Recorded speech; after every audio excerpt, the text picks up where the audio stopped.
Only one of Jesus' apostles were left alive, and not by choice. Here in America, we don't understand what it means to suffer for Christ, but we will find out really soon. But let me go ahead and tell you what happened to the apostles. And the last one is by far the worst, and I'll explain why. It's more than just death.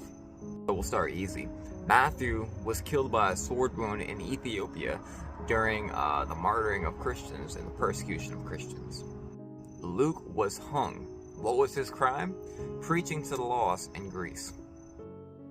Peter, for his service to Christ, was crucified upside down because he did not feel worthy to be crucified the way his Savior, Jesus Christ, was. So James, who at the time was the leader of the church in Jerusalem, when he would not denounce his faith in Jesus Christ, they threw him over 100 foot down. They go down there, he's still alive, so they beat him to death with clubs. The crazy part is, this happened exactly where Satan was tempting Jesus. James, the son of Zebedee, he was beheaded in Jerusalem for his faith and for not rejecting Jesus Christ.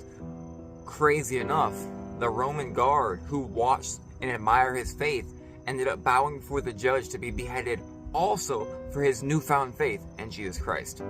I want y'all to remember that one. It shows you something. It shows that your faith in Jesus could be enough light to set someone else on fire for God. Bartholomew was beaten to death with a flail because he was preaching and leading souls to the kingdom of heaven in Armenia. Now this one shows dedication. Andrew was whipped severely, obviously for his testimony in Jesus Christ. And when they were going to put him on the cross, he saluted. He was happy. He said, I have long expected this happy hour, that the cross was sanctified by Jesus Christ, and he was happy to go to it. Not only did he go on the cross, he preached to them as he died. Now Jude, when he denied to renounce Jesus Christ, they killed him with arrows. And I'll go ahead and tell you, that's a very painful way to die. Well, all of these are. Thomas was stabbed by a spear in India doing ministry work, and obviously he bled out. Now Mark, one of the most brutal deaths on this list, when he was in Egypt, they dragged him from a horse all through the road to the city until he died. Matthias, the replacement for Judas, was literally stoned and then beheaded. Now John, they tried to boil John to death in oil. When that did not work, he was miraculously saved. I wonder why. We needed some stuff written.